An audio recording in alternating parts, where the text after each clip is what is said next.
channel Understanding Economics. Today I am going to discuss the topic of demand with you, in which we are going to discuss meaning of demand, law of demand, and the factors affecting demands are the topics to discuss. So let's start with the meaning of demand. Meaning of demand के लिए सबसे पहले हमें जानना पड़ेगा कि demand है क्या. एक कॉमन पीपल के लिए there are three terms for demand: desire, want and demand. ठीक है, तीन टर्म्स आते हैं जो हम जनरली यूज करते हैं डिमांड के लिए: डिजायर, वांट एंड डिमांड. एक कॉमन पीपल के लिए एक हो सकते हैं ये, बट इकोनॉमिक्स में ये टोटली डिफरेंट है. इकोनॉमिक्स में desire, want and demand they are totally different. First thing, desire. Desire का क्या मतलब होता है? To wish, to have something. मतलब अगर आपके मन में कोई चीज आती है कि हमारे पास ये चीज होनी चाहिए, लाइक हमारे पास होम थिएटर होना चाहिए, हमारे पास लग्जरी कार होनी चाहिए, तो वो हम कहते हैं कि ये हमारी डिजायर है. But this is not a demand. ये हमारी डिमांड नहीं है. अभी हमारी केवल एक, हमने मन में सोचा, हमारे मन में एक आइडिया आया कि ये है, ये हमारे पास होना चाहिए, तो वो डिजायर कह जाएगी. अब वांट क्या है? वांट क्या होता है? When desire is backed up by money.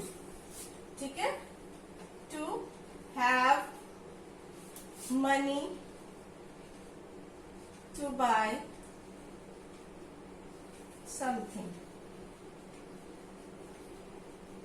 ठीक है, आपको उस चीज को, जो आपकी डिजायर थी, उस चीज को खरीदने के लिए आपके पास मनी होनी चाहिए. लेकिन ये अभी भी डिमांड नहीं है. मनी हमारे पास है, हमारे पास बैंक में मनी है, बहुत सारा पैसा है, हम होम थिएटर खरीद सकते हैं, हम लग्जरी कार भी खरीद सकते हैं, हम एक फ्लैट भी ले सकते हैं. बट ये डिमांड नहीं बनेगी, क्योंकि मान लीजिए हमारे पास पैसा है, हमारे पास साधन है उस चीज के लिए, मीन्स है, but we don't want to spend the means on the particular want or particular desire. तो हम उस डिजायर पे अगर हम खरीदना ही नहीं चाह रहे हैं पैसा होने के बाद भी, तो वो हमारी डिमांड नहीं है, केवल वांट है. हमारे पास पैसा है, इच्छा है, ये दोनों चीजें जब मिल जाती हैं तब बनता है demand. To wish to spend money on the particular thing. ठीक है, आपके पास डिजायर, आपने कोई चीज खरीदनी चाहिए. दूसरी चीज कि उस चीज को खरीदने के लिए आपके पास पैसे हैं, प्लस तीसरी चीज उस पैसे को आप खर्च करना भी चाह रहे हैं. आप अगर उस पैसे को खर्च करने के लिए आप तैयार हैं, ready to use the money for the particular thing, then it will be called demand. तो desire, want and demand, they are three different terms in economics. They are not the same. So in the some simple words we can say the demand for a commodity means its quantity which a consumer are willing to buy at a given price in a given period of time. देखिए यहाँ पर हमने दो तीन चीजें आपको बताई हैं. किसी भी कमोडिटी की डिमांड प्लस उसकी क्वांटिटी, जितनी क्वांटिटी उस पर्टिकुलर कमोडिटी की वो खरीदना चाह रहा है, मतलब he is ready to spend at a given price, उस पर्टिकुलर प्राइस पे, उस पर्टिकुलर टाइम पे. टाइम का यहाँ पर बहुत ही मतलब आप कह सकते हैं कि बिना गिवन पीरियड ऑफ टाइम के आप डिमांड कैलकुलेट नहीं कर सकते, क्योंकि देखिए ये एक फ्लो है. फ्लो को हम जब तक स्टार्ट नहीं करेंगे तो हम कोई भी चीज कैलकुलेट नहीं कर सकते. तो हमें एक कैलकुलेशन के लिए हम यूज करते हैं in a given period of time. तो डिमांड हम कैलकुलेट करते हैं कि कंज्यूमर किसी भी पर्टिकुलर क्वांटिटी की डिमांड एक पर्टिकुलर प्राइस पर एक पर्टिकुलर टाइम में कर रहा है, वो हमारी डिमांड होती है। अब now the next topic comes to कि क्या फैक्टर्स हैं जो डिमांड को अफेक्ट करते हैं। कभी डिमांड घटती है, कभी डिमांड बढ़ जाती है, कभी एक ही सेम पर्सन की अगर हम बात लेते हैं तो वही किसी पर्टिकुलर चीज की डिमांड कभी ज्यादा करता है, कभी कम करता है, कभी नहीं करता है। तो वो क्या क्या फैक्टर्स हैं जो डिमांड को अफेक्ट करते हैं। Now we are going to discuss factors affecting individual demand. देखिए हमने यहाँ पर एक वर्ड यूज किया इंडिविजुअल। ये दो टर्म्स होते हैं, इंडिविजुअल एंड मार्केट डिमांड। दोनों डिफरेंट होते हैं। मार्केट डिमांड को अफेक्ट करने वाले रीजंस दूसरे होते हैं और इंडिविजुअल को के डिमांड को अफेक्ट करने वाले रीजंस दूसरे होते हैं। तो यहाँ पर हम आपको इंडिविजुअल डिमांड किस तरह से किन किन चीजों से अफेक्ट होती है वो हम आपको बताने जा रहे हैं। सबसे पहला जो मेन रीजन है वो है, जो आप सबको भी पता होगा, प्राइस ऑफ द कमोडिटी।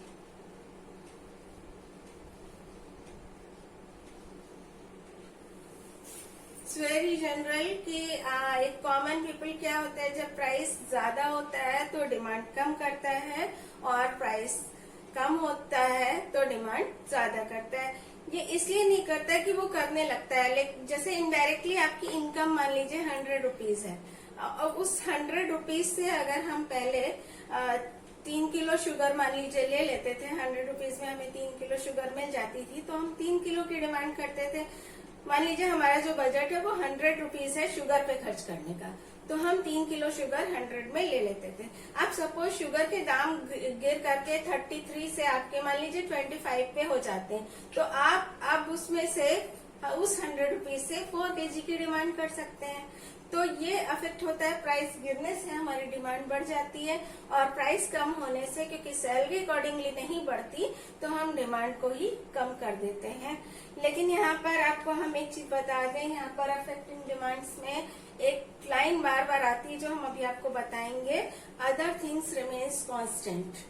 अब अदर थिंग्स क्या है वो हम नेक्स्ट टॉपिक में डिस्कस करेंगे।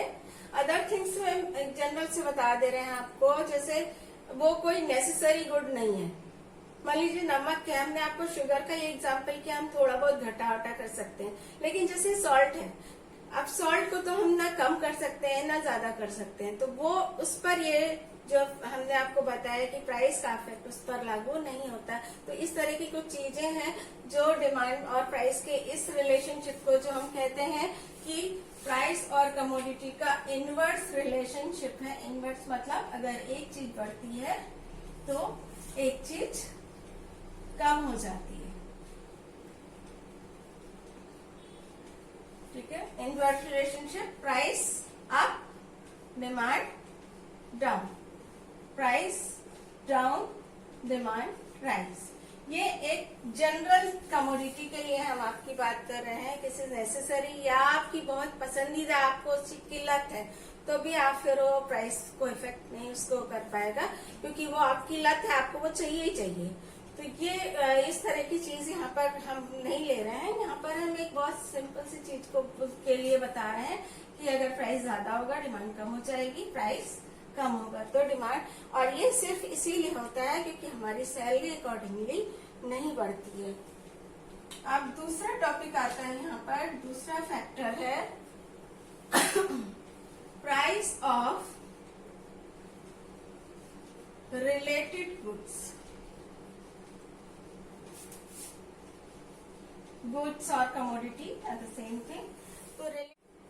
तो फर्स्ट रिलेटेड गुड है सब्स्टिट्यूट गुड। सब्स्टिट्यूट गुड्स का मतलब होता है वो चीजें जो हम एक दूसरे की जगह पर यूज कर सकते हैं। जैसे कॉफी की जगह पर आप टी यूज कर सकते हैं, शुगर की जगह पर आप गुड़ या जैगरी यूज कर सकते हैं, ठीक है। तो ये दोनों इस तरह की चीजें जो होती हैं उसको हम सब्स्टिट्यूट गुड कहते हैं। अब सपोज अब हम इसमें देखते हैं कि प्राइस का इफेक्ट कैसे होता है। कॉफी मान लीजिए आप यूज करते थे, ठीक है।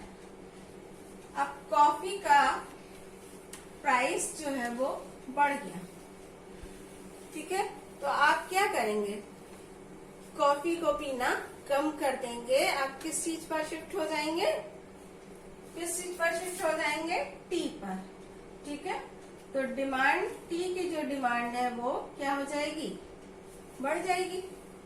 तो कैसा रिलेशनशिप हुआ दोनों के बीच में, अगर कॉफी का प्राइस बढ़ता है तो टी की डिमांड बढ़ गई, यानी कि इन दोनों के बीच में कैसा रिलेशनशिप है, डायरेक्ट रिलेशनशिप। एक बार फिर से सुनिए, प्राइस और डिमांड का कंपैरिजन हो रहा है। सब्स्टिट्यूट गुड में एक का प्राइस, दूसरे की डिमांड की बात हो रही है। अगर एक चीज का प्राइस बढ़ता है तो दूसरी चीज की डिमांड बढ़ जाती है। सपोज शुगर है, शुगर हम यूज करते हैं तो शुगर का प्राइस मान लीजिए बढ़ गया।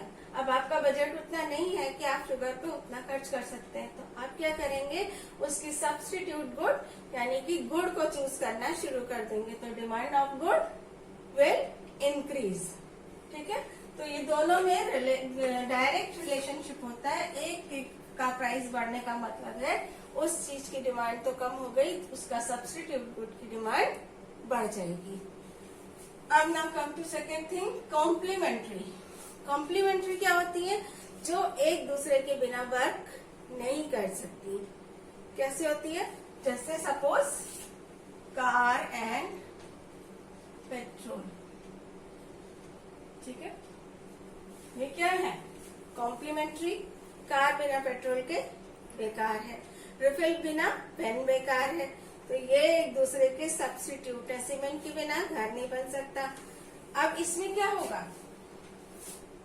कार का प्राइस बढ़ गया, प्राइस ऑफ कार अगर बढ़ता है तो क्या होगा, पेट्रोल की डिमांड, डिमांड ऑफ पेट्रोल बढ़ेगी घटेगी। कार का प्राइस बढ़ गया, डिमांड पेट्रोल की घट जाएगी, क्योंकि जब आप कार ही नहीं खरीद सकते तो आप पेट्रोल लेके क्या करेंगे। ठीक है, तो कॉम्प्लीमेंट गुड्स में कैसा रिलेशनशिप हो गया, इनवर्स रिलेशनशिप। मतलब एक का प्राइस बढ़ने से दूसरे की डिमांड कम हो जाती है। ठीक है, तो ये हो गया second factor, price of related good. Substitute good में डायरेक्ट रिलेशनशिप, एक का प्राइस बढ़ता है दूसरे की डिमांड बढ़ती है, तो एक का प्राइस घटता है तो दूसरे की डिमांड भी घट जाती है। यहाँ पर आप ये भी चेक कर लीजिए कि सपोज अगर यहाँ पर हमने क्या लिया, कॉफी का प्राइस घट गया तो टी की डिमांड घट जाएगी, क्योंकि आप वापस से कॉफी पर आ जाएंगे।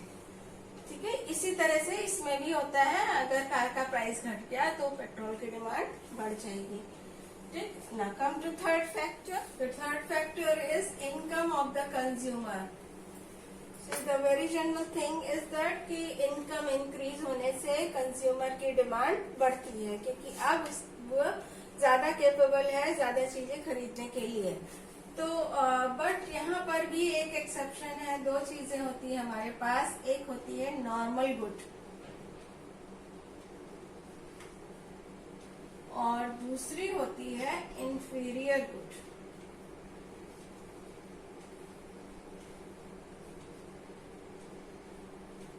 देखिए, नॉर्मल गुड के लिए तो एक कंज्यूमर की जब भी इनकम बढ़ती है तो इनकम बढ़ने पर डिमांड इंक्रीज हो जाती है। ठीक है, क्योंकि उसको वो चीज नॉर्मली वो यूज कर रहा है, थोड़ा सा संभल के यूज करता है, इनकम बढ़ती है तो वो उसको और आराम से यूज करने लगता है। तो ये तो बहुत सी नॉर्मल चीजों के लिए है, लाइक सब्जी है, दूध है, अनाज है, ये सब चीजें जो हमारी होती हैं नॉर्मल गुड में आती। सेकेंड थिंग यहाँ पर इंफीरियर है। देखिए, इसमें तो हमारा हो गया डायरेक्ट रिलेशनशिप।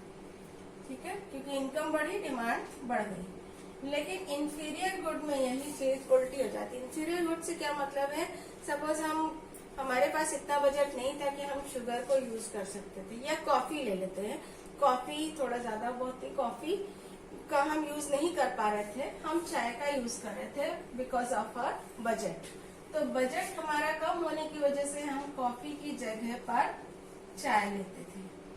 ठीक है, अब क्या होता है कि सपोज कॉफी का प्राइस या हमारी इनकम बढ़ गई, अब हम अपनी इनकम से टी की जगह कॉफी परचेज कर सकते हैं। तो हम टी को सिर्फ इसलिए अगर यूज कर रहे थे कि हमारा बजट नहीं था, हमारे लिए टी एक इंफीरियर गुड थी, सस्ती चीज थी, इसलिए हम उसको तो अब हम कॉफी पर आ जाएंगे, क्योंकि हमारी तब भी रियल डिमांड कॉफी की ही थी। हमारी जो डिमांड थी वो कॉफी के लिए थी। Because of our budget we were not able to afford the demand of coffee, तो हम टी परचेज कर रहे थे। अब हम क्या करते हैं, अब हम एबल टू परचेज हैं, तो हमारी इनकम इतनी हो गई है कि हम कॉफी परचेज कर सकते हैं। तो अब हम कॉफी पर आ जाएंगे। या कोर्स ग्रेन की बात करें, अगर हम सस्ता अनाज, ठीक है, वो अगर इनकम बढ़ जाती है कॉमन मैन की, तो वो क्या करता है, अच्छा अनाज लेने लगता है। वो अलग अलग तरीके के सीरियल्स लेना शुरू कर देता है, ठीक है। तो ये होता है नॉर्मल गुड में, तो हमारा डायरेक्ट रिलेशनशिप होता है इनकम और डिमांड का, इनकम बढ़ने पर। लेकिन इंफीरियर गुड के लिए अगर इनकम बढ़ती है तो डिमांड उस चीज की कम हो जाती है। वो जो होती है डिमांड अच्छी चीज के लिए शिफ्ट हो जाती है, जो उसका बेटर सब्स्टिट्यूट होता है उस चीज पर शिफ्ट हो जाती है। सो ये तो था हमारा income of the consumer. Now come to fourth factor, taste and preferences.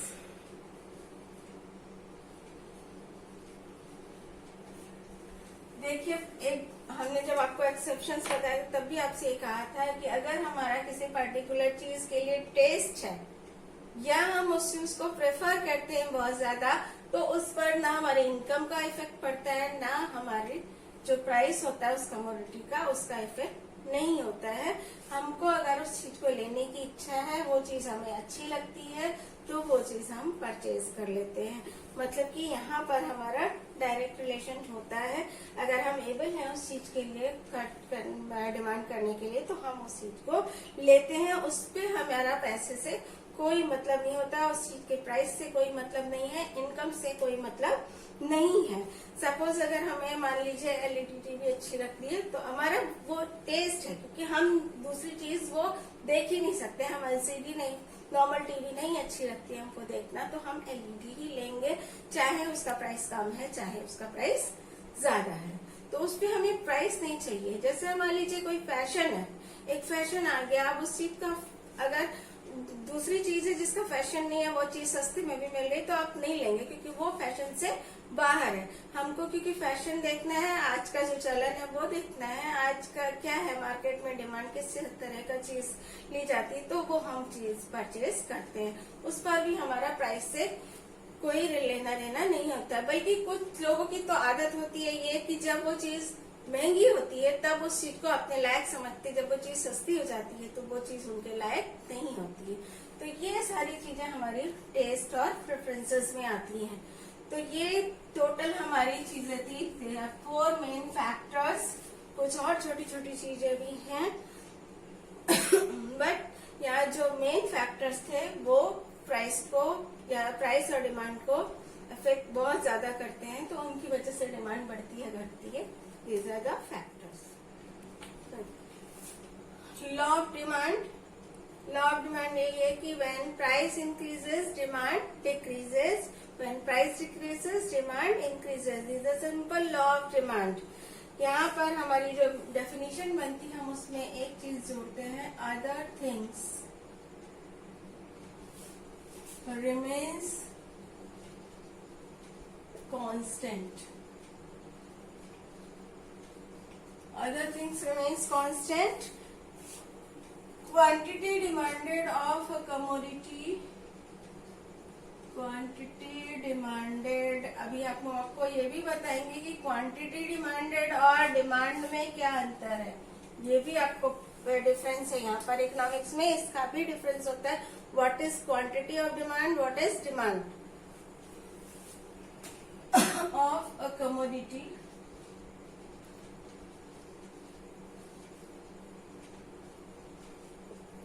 Increases when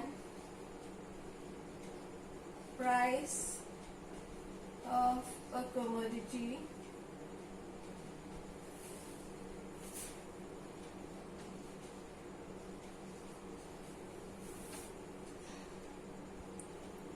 decreases.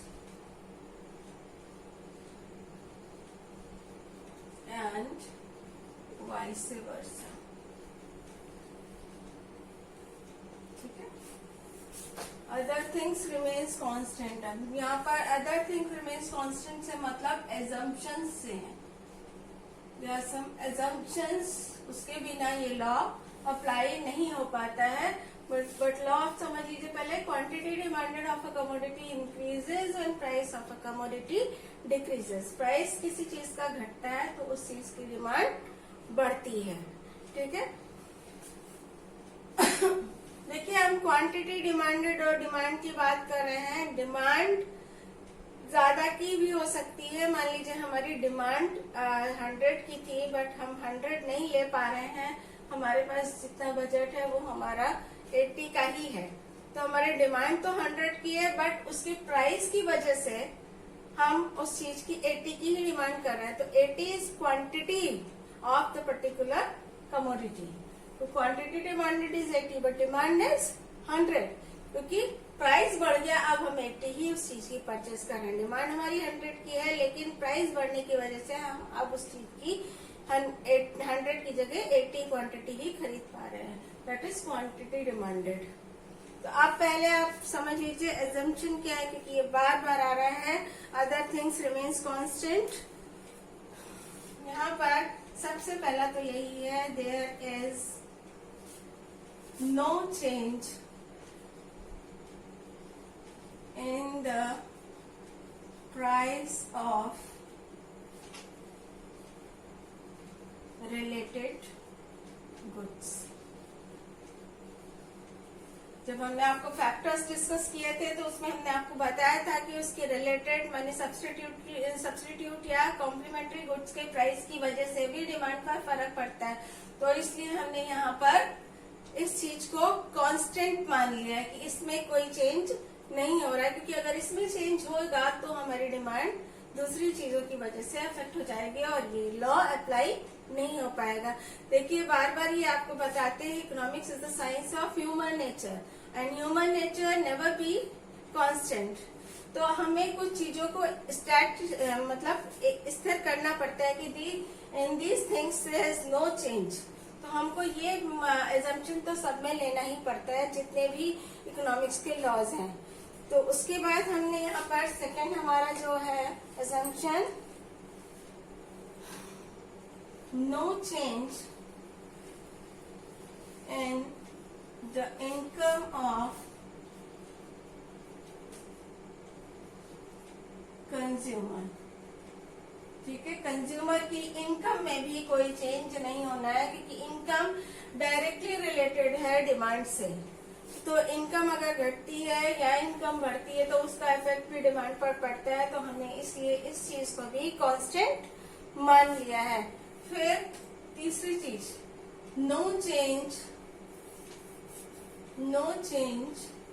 In taste and preferences. ठीक है, हम जो चीज यूज कर रहे हैं हम उसी को यूज करेंगे। अभी ये नहीं कि हम ये चीज यूज कर रहे थे, अब हमारा मन उससे भर गया तो हम दूसरी चीज लेंगे। यहाँ पर हमने अपने टेस्ट और प्रेफरेंसेस को कांस्टेंट मान लिया कि जो हम चीज ले रहे हैं, जो चीज यूज कर रहे हैं वही लेंगे। प्रेफरेंस यानी कि आज फैशन बदल गया तो अब वो चीज हमारे काम की नहीं रही, तो इस तरह की चीज को हम कांस्टेंट मान ले रहे हैं। फिर नंबर 4 है यहाँ पर no change in family member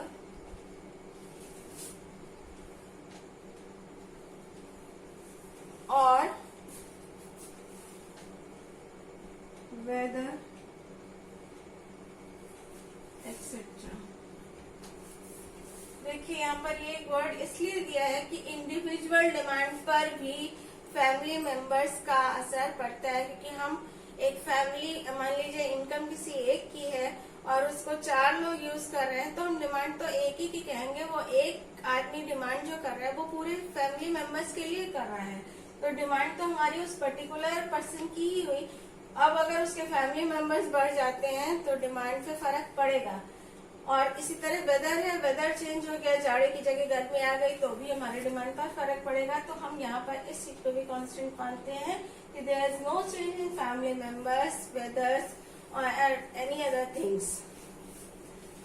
तो ये एजम्पशंस है, बिना इन एजम्पशंस के ये लॉ नहीं अप्लाई हो पाएगा अगर हम इन चीजों को कांस्टेंट नहीं मानते। तो हम सबसे पहली लाइन इकोनॉमिक्स के हर लॉ में यही लिखते हैं, when other things remains constant, तब हमारा ये लॉ सही बैठता है कि प्राइस बढ़ने से डिमांड कम होती है और प्राइस डिक्रीज होने से डिमांड इंक्रीज होती है। Now come to next we will discuss law of demand through the table and diagram. So we will discuss law of demand with the help of table and diagram. So the table देखिए आपको क्या दिख रहा है, first column में हमने price लिए हैं रुपीज में एंड यहाँ पर क्वांटिटी डिमांडेड है केजी में। हमेशा डिमांड नहीं लिखते हैं, क्वांटिटी डिमांडेड ही लिखते हैं, क्योंकि डिमांड आपकी हो सकता है ज्यादा की हो, लेकिन क्वांटिटी आपको प्राइस के अकॉर्डिंग डिसाइड करनी पड़ती है। तो यहाँ पर जब किसी चीज का प्राइस था 20 रुपीज तो आप उस चीज की डिमांड 2 kg कर रहे थे। जब प्राइस हो गया 16 रुपीज आपकी डिमांड बढ़ करके 3 kg की हो गई। प्राइस है 12 रुपीज तो डिमांड बढ़ के 4 kg की हो गई। यहाँ पर प्राइस 8 हो गया तो डिमांड बढ़ करके 5 kg की हो गई। यहाँ पर प्राइस ₹4 है तो डिमांड आपकी 6 kg की हो गई। देखिए ये आप सोच रहे होंगे कि यहाँ पर 20 पर डिमांड 2 की थी और यहाँ पर 4 रुपीज अगर प्राइस है तो डिमांड कम ही है, अकॉर्डिंगली 6 की हो गई है। तो आप ये मत सोचिए कि आपकी डिमांड जो है वो प्राइस के रेशियो में ही बढ़ती है। वो रेशियो डिफरेंट हो सकता है क्योंकि आपका जो डिमांड है वो प्राइस के अलावा और फैक्टर्स पे भी डिपेंड करता है। आपका जो सेटिस्फेक्शन लेवल है, जो हमने आपको लास्ट वीडियो में बताया था कि आप सिर्फ अपने यूटिलिटी की अकॉर्डिंगली डिमांड करते हैं, तो उसके अकॉर्डिंग क्वांटिटी डिमांड यहाँ पर डिसाइड होती है। तो अभी फिलहाल आप सिर्फ इतना देखिए कि किस प्राइस पर कितनी डिमांड है, क्यों है वो बात का सवाल है। Table we can show in the diagram also. तो डायग्राम में ओ एक्स एक्सिस पर हम लेते हैं क्वांटिटी डिमांडेड, क्वांटिटी डिमांडेड दी गई है 6 तक, तो 1 2 3 4 5 एंड 6 और इधर ये है 20 तक। तो 20 तक हम 5 का गैप ले लेते हैं, 4 इसी तरह ले लेते हैं, 8 12 16 20। आप मेजरमेंट कुछ भी ले सकते हैं, उससे कोई फर्क नहीं पड़ना है। तो हमने बस आपके समझने में इजी हो इसलिए ले लिया है। अब देखिए फर्स्ट क्या था, जो हमारा फर्स्ट कॉम्बिनेशन है वो है 20 रुपीज पर, ये हमने प्राइस लिया है इधर ओ वाई पर। तो 20 रुपीज पर कितनी है डिमांड, 2 kg की, ठीक है। तो ये हमारा हो गया 20 रुपीज पर 2 kg की डिमांड। फिर 3 रुपीज पर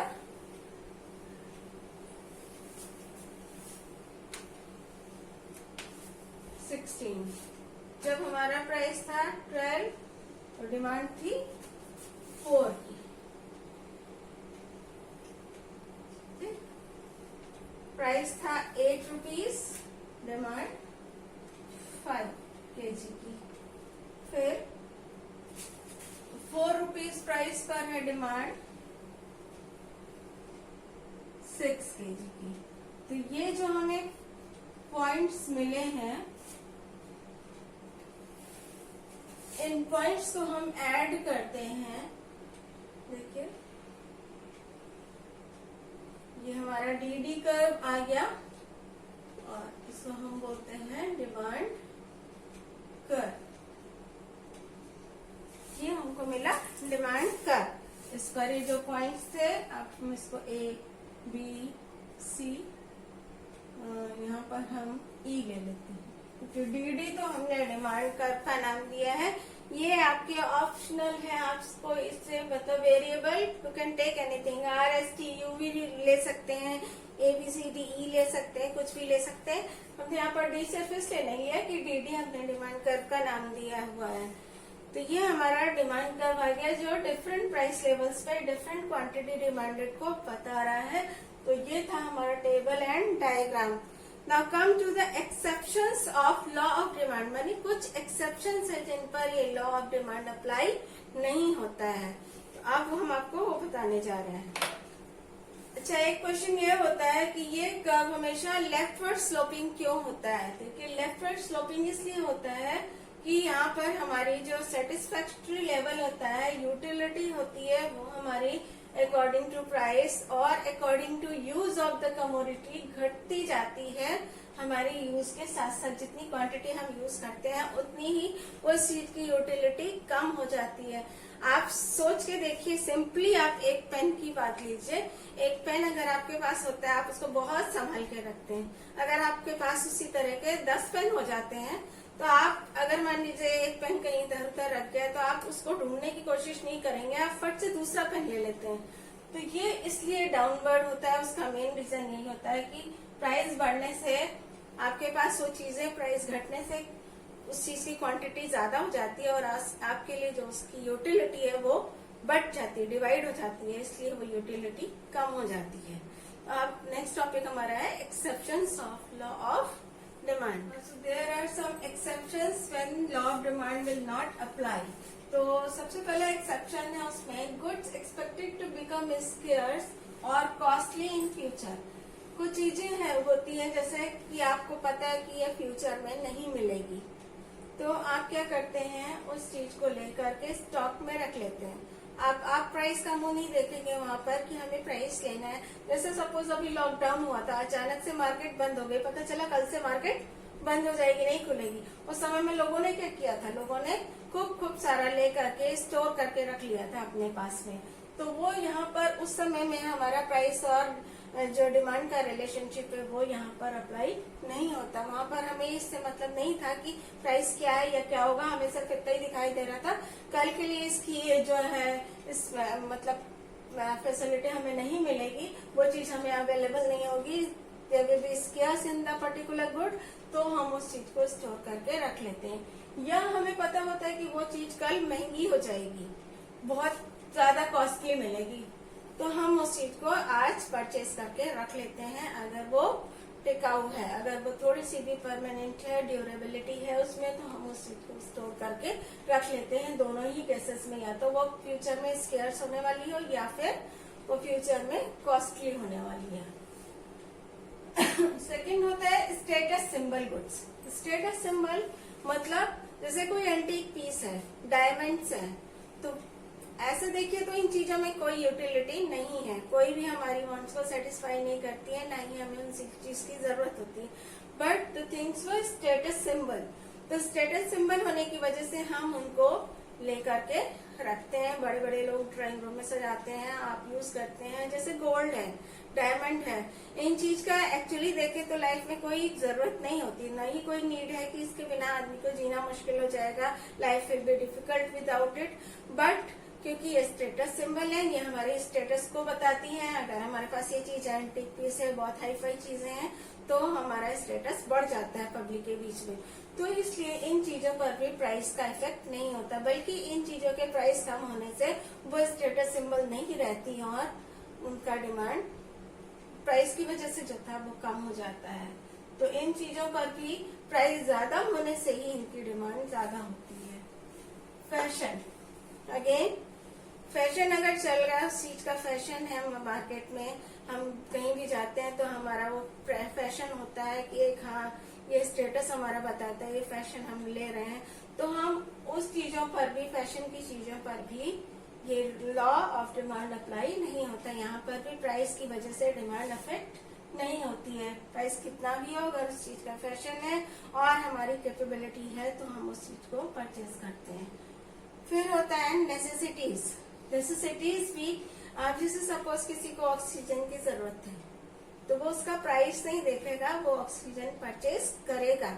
एक पर्टिकुलर मेडिसिन है, सॉल्ट है, ये चीजें वाटर है, इन चीजों पर प्राइस का कोई मतलब नहीं है। ये चीजें हम अपनी अकॉर्डिंग टू यूज ही लेते हैं कि जितना हमें यूज करना है हम उतना लेंगे। यानी कि ऑक्सीजन सस्ती हो गई तो हम 10-20 सिलेंडर लेके रख लेंगे उसके, ऐसा नहीं होता। अगर हमें जरूरत है उसको एक सिलेंडर, अगर सपोज किसी के लिए नेसेसरी है उसको लेना कि 15 दिन में उसको वो सिलेंडर यूज करना है, तो वो उतना ही यूज करेगा। ये नहीं कि वो सिलेंडर सस्ता मिल गया तो वो ऑक्सीजन ज्यादा ले लेगा, या नमक सस्ता हो गया तो हम ज्यादा खाने लगेंगे, ऐसा नहीं है। तो नेसेसिटीज के ऊपर भी प्राइस का इफेक्ट नहीं होता है। फिर होता है इमरजेंसी। इमरजेंसी अगर किसी भी चीज की है, सपोज आपको पता है ये दवा 10 रुपए में मार्केट में नॉर्मली मिलती है, लेकिन अगर यहाँ पर हमारी इमरजेंसी, हमको वो लेना ही है, तो हम उसको 60 रुपए 100 रुपए में भी खरीद के लेंगे, क्योंकि यहाँ पर हमें इमरजेंसी है, हमें वो दवा चाहिए, हर हाल में चाहिए। या आपको कहीं आग लग गई है, आग बुझाने के लिए आपको फायर ब्रिगेड बुलवाना है और वो आपसे कुछ पैसे डिमांड कर रहे हैं, तो आप फिर भी आप उनको वो पैसे देने को तैयार हो जाएंगे, क्योंकि आपके यहाँ इमरजेंसी, आपको तुरंत वो चीज चाहिए। फिर मिसलेनियस में कुछ चीजें ऐसी आती हैं, जैसे आपको लगेगा कि किसी भी चीज में, मान लीजिए अब उस चीज का कोई ऐसी अफवाह उड़ गई कि वो चीज हमारे यूज के लिए नहीं अच्छी है। जैसे सपोज कैबेज के लिए कुछ दिन पहले चला था कि उसमें कोई दिमागी कीड़ा आ जाता है, वो नहीं खाना चाहिए। तो इस तरह की चीजों पर भी प्राइस का इफेक्ट नहीं होता है, लोग उसको डर के मारे नहीं यूज करना चाहते। या कोई ऐसी चीज है जो चलन में हो गया कि ये चीज बहुत फायदा करती है, तो वो हम बिना पैसे देके भी खरीद के खा लेते हैं। जैसे आजकल के जो कोरोना वायरस के लिए जो चीजें लोग बताते हैं, विटामिन सी की गोलियां हैं, ये दवाएं हैं, ये सब चीजें लोग खा ही रहे हैं, उनका प्राइस नहीं देख रहे हैं, क्योंकि वो चीजें यहाँ पर हमें चाहिए। इसी तरह से वेदर है, मिसलेनियस में वेदर आ जाता है। वेदर है, अब जाड़ा आ गया मान लीजिए, तो आपको स्वेटर चाहिए ही चाहिए, तो आप स्वेटर की आप ऐसे देखें, नॉर्मली गर्मी में उनकी प्राइस कम रहता है और जाड़ा आते ही उनका प्राइस बढ़ने लगता है। तो वो आपका ये भी कुछ शॉपकीपर्स भी उसका फायदा लेते हैं और आपको भी, क्योंकि वो चीज आपके लिए उस समय जरूरी हो जाती है और आप उस चीज को परचेज करते हैं। तो इन सारी चीजों पर प्राइस का इफेक्ट नहीं होता है। प्राइस के बढ़ने या घटने से इन चीजों की डिमांड पर फर्क नहीं पड़ता, बल्कि इन चीजों पर दूसरी चीजों का इफेक्ट आता है।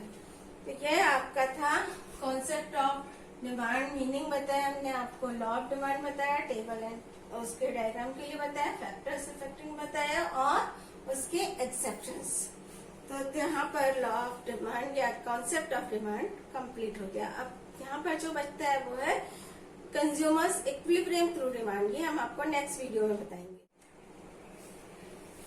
तो गाइज, अब आपका क्या काम है? आपका काम है चैनल को लाइक करिए, शेयर करिए और सब्सक्राइब करिए, सो दैट आपको जो अपकमिंग वीडियोस हैं वो मिल सके और आपके जो इकोनॉमिक्स के कॉन्सेप्ट हैं वो और क्लियर हो सके। और इसके साथ साथ एक और चीज है, अगर आपकी कोई भी इसमें कॉन्सेप्ट जो हमने डिस्कस किया आपको क्लियर नहीं है या आपके कोई और डाउट्स हैं, सो आप कमेंट में हमें वो लिख करके पूछ सकते हैं। तो आई विल एक्सप्लेन